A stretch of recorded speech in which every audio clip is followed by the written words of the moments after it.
Good morning students, मैं राजेश कुशवाहा आप सभी का अपने यूट्यूब चैनल आर के कुशवाहा इंग्लिश 563 में स्वागत करता हूं।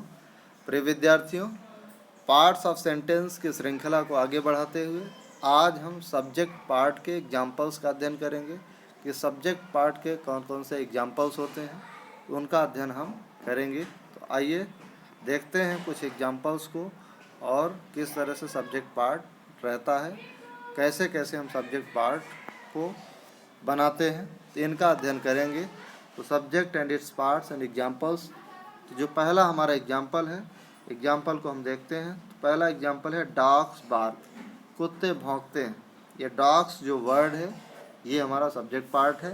हेडवर्ड भी, जैसा कि इसके पहले वाले वीडियो में हम लोगों ने देखा था कि हेडवर्ड होता है जो मेन होता है, उसके साथ क्वालिफाइड डिटरमाइनर, ये सारी चीज़ें होती हैं। तो डॉग्स बार्क, कुत्ते भौंकते हैं, ये सब्जेक्ट। दूसरा अगर एग्जाम्पल देखें, अ मैन वाज लाफिंग। अब इस सब्जेक्ट में दो शब्द आ गए, एक मैन आ गया और एक वर्ड क्या आ गया, अ। तो अ क्या है, डिटरमाइनर है, और मैन हेडवर्ड। उसी तरह से तीसरा एग्जाम्पल देखते हैं, an old man was laughing. अब देखिए इस सेंटेंस में क्या है, इस सेंटेंस में तीन वर्ड हैं सब्जेक्ट के रूप में। हेडवर्ड मैन है, ओल्ड इसका एडजेक्टिव है, और एन क्या है, डिटरमाइनर है। इसी तरह से चौथा एग्जाम्पल देखिए, an old man standing in the corner was laughing. An old man standing in the corner.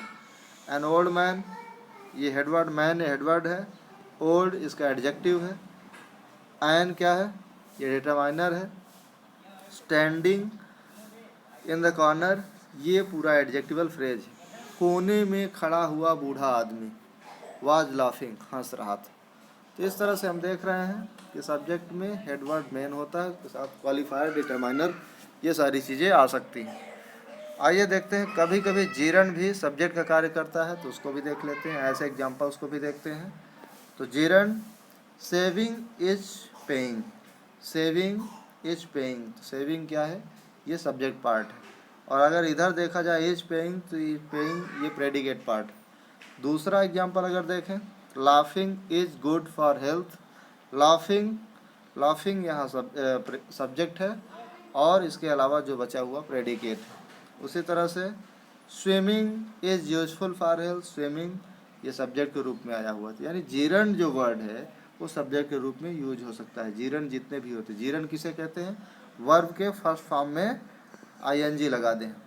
Verb के फर्स्ट फॉर्म में आईएनजी अगर लगा दिए तो वो जीरन हो जाता है। इन्फिनिटिव आते हैं, इन्फिनिटिव देखते हैं। और जीरन का यूज हर जगह पे नाउन के रूप में होता है। जीरन अगर आया है कहीं पे तो वो नाउन के रूप में ही उसका यूज किया जाएगा। अब अगला एग्जांपल, हम और भी एग्जांपल्स देखते हैं। इन्फिनिटिव्स भी सब्जेक्ट के रूप में यूज होते हैं सेंटेंसेस में, तो उनको देख लेते हैं कि इन्फिनिटिव किस तरह से यूज होते हैं। इन्फिनिटिव भी सब्जेक्ट के रूप में यूज होते हैं, और हमें पता है कि सब्जेक्ट के रूप में केवल पार्ट्स ऑफ स्पीच के अंतर्गत नाउन यूज होता है या प्रोनाउन यूज होता है। तो इन्फिनिटिव यहाँ नाउन के रूप में यूज होता है। To forgive is divine. तो टू फॉरगिव, टू लगा करके प्लस वर्ब का first form, to plus V one is known as infinitive. तो टू वर्ब के फर्स्ट फॉर्म पहले टू लगा करके इन्फिनिटिव बनाते हैं, उसका यूज हम नाउन के रूप में सेंटेंस में कर रहे हैं। To forgive is divine. To forgive ये सब्जेक्ट है, और इज डिवाइन ये प्रेडिकेट पार्ट है। टू वर्क सब्जेक्ट के रूप में आया हुआ है, इज टू वर्शिप ये प्रेडिकेट पार्ट है। To save for the future is always good. To save for the future, ये फॉर द फ्यूचर तक जाएगा, यहाँ तक ये सब्जेक्ट है। ये जो कलर किया गया है यहीं तक किया गया है, ये सब्जेक्ट यहाँ तक है। To save for the future, भविष्य के लिए बचाना, इज ऑलवेज गुड हमेशा अच्छा होता है। तो ये इसी के अंतर्गत है, और ये इसकी विशेषता बता रहा है, to save for future. To work hard is our motto. To work hard, कठिन परिश्रम करना। तो to work hard, to work इसका हेडवर्ड है, हार्ड इसकी विशेषता बता रहा है, कठिन परिश्रम करना। तो टू वर्क हार्ड यहाँ तक ये सब्जेक्ट पार्ट है, इज अवर मोटो हमारा मोटो। टू एयर इज ह्यूमन, गलती करना मनुष्य का स्वभाव है, या मनुष्य से ही गलती होती है। इस तरह से हम एग्जाम्पल्स देखें कि हेडवर्ड होता है, और इन्फिनिटिव या जीरंड भी हेडवर्ड के रूप में यूज हो सकते हैं। इसके अलावा भी एग्जाम्पल्स और भी हो सकते हैं, इट या देयर का प्रयोग करके। इट इज 2 o'clock हम कर सकते हैं। देयर आर 4 चिल्ड्रेन, तो इट और देयर भी सब्जेक्ट के रूप में यूज होते हैं। इन्फिनिटिव होते हैं, जीरंड होते हैं, ये सभी वर्ड्स सब्जेक्ट के रूप में यूज होते हैं। आशा है कि आप बेहतर तरीके से समझे होंगे, और बेहतर समझने के लिए वीडियो को कम से कम 3 बार देखें। Thank you very much, have a nice day.